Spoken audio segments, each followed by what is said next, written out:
So James Carville was a political advisor and consultant to Bill Clinton, and back when I was in high school as a teenager who was already a political junkie back then, I never missed the opportunity to hear James Carville speak, and I read all of James Carville's books because he was known as the Raging Cajun, and he never backed down, and he always came at people, and he was always on point. Over the years, I've heard him say things I disagreed with. There's been several times that he lost me along the way. Sometimes he even disappointed me. But I really feel like that when he's on point and he's on top of his game, there's really none better. And Sean Hannity invited him onto his show, which if I was on the other side of the aisle, I don't know that I would do.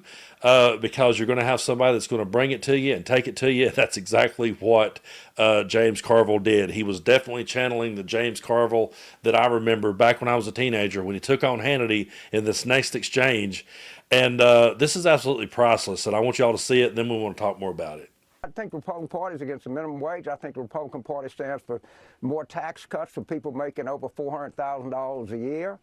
I think the Republican Party wants to get rid of a woman's right to choose. I think the Republican Party wants to destroy Medicaid. I think the Republican Party would like to get rid of Medicare if it possibly can.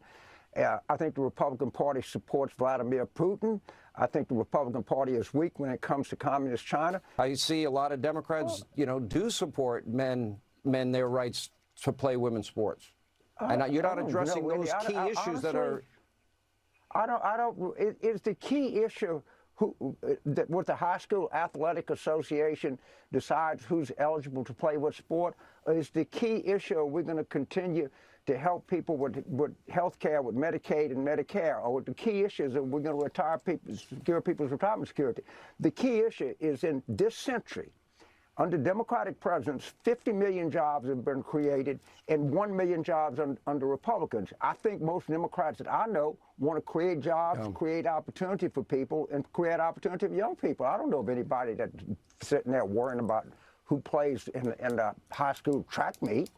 You see, Sean Hannity blew a golden opportunity right there because there's Carville telling what he thinks of the Republican Party. And I'm going to go down the list of what he was saying because those were some pretty heavy accusations that he was throwing at the Republican Party. He talked about how they were against raising minimum wage. He talked about how they wanted more tax cuts for rich people. He talked about how that they were against women having the right to choose. He talked about them wanting to get rid of Medicaid and Medicare. He talked about them being the party that is solidly behind Vladimir Putin. I mean, that should have made Hannity chime in and go, whoa, wait a minute, hold on, we're definitely not for Vladimir Putin. But he keeps going and talks about how that they're weak on communist China. And then when Hannity gets a chance to speak and address all of that and say, hey, whoa, wait a minute, no, we are for all those things and we do stand against Vladimir Putin, he blew a golden opportunity to say any of that. Instead, he just said, well, Democrats want women to play in men's sports. That tells you everything you need to know about the Republican Party because so many times here on the channel I've talked about how let the schools decide who plays what sports. It's a very complex issue. It's not as simple as a lot of Republicans tries to make it sound.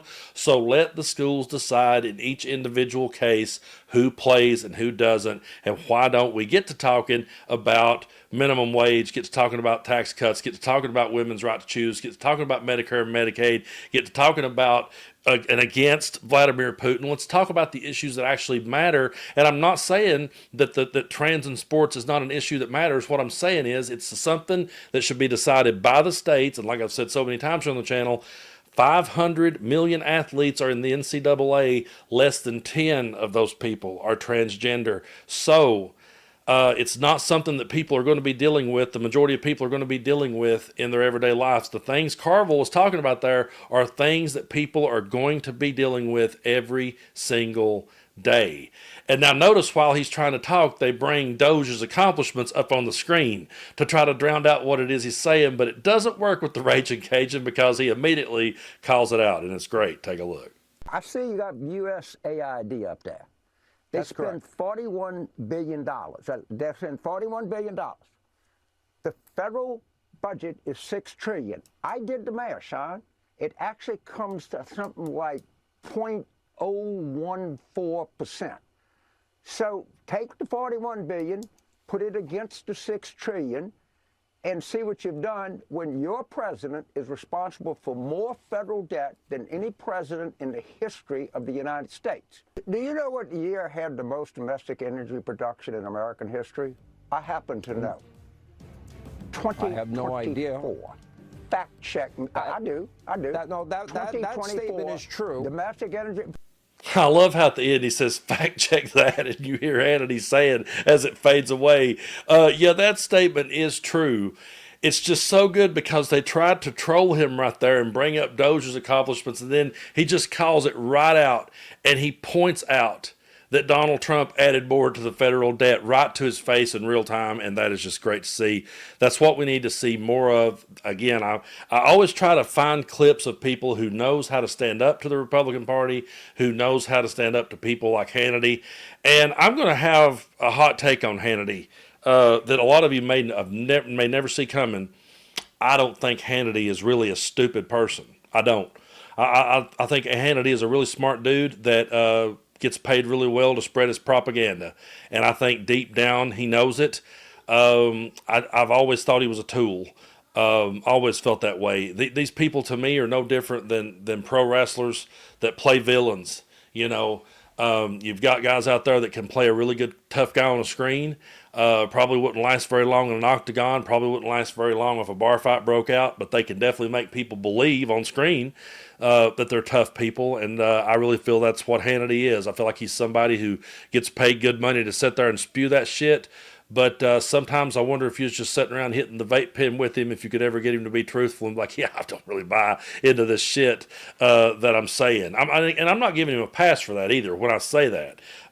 If you are a smart person and you're willing to sell yourself out and whore yourself out like that to spread and push propaganda, then you're kind of more guilty than the idiots, in my opinion, because it's easy for, uneducated people to lap up misinformation. But if you're the one pushing it, I don't care how smart you are, it's pretty damn low. And it was really good to see James Carville. That's the James Carville that I used to, every time he was on the TV, stop, I want to hear this guy.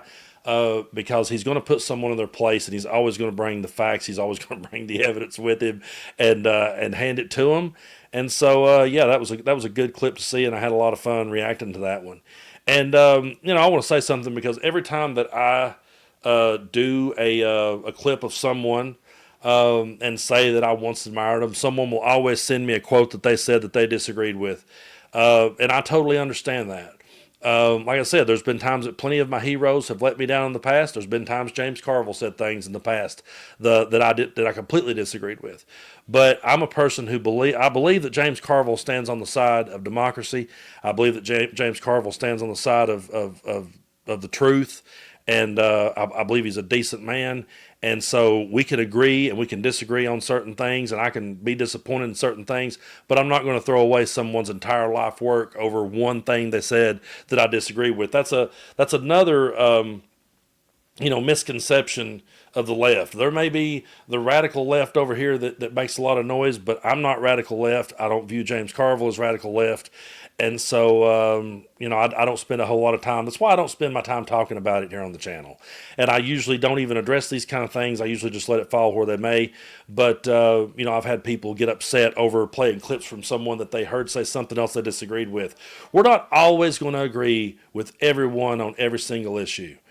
But if someone is taking the fight to Fox News, and if someone is coming and bringing the truth and bringing the evidence and letting people know, he did a really good job right there of letting people know what it is that we stand for. And the best Hannity could do was come back with more of their bigotry. And that's all it boils down to. It's all it is. Let the schools decide that, because the more Hannity and Fox News sits and pushes that shit, the more it causes transgender kids to get bullied, the more it causes misinformation to fall into people's ears, and the more it just divides and distracts everyone. Carville was keeping him on point right there, keeping him on his toes to the point that he had to say, well, yeah, that's true. And that's what we need more of.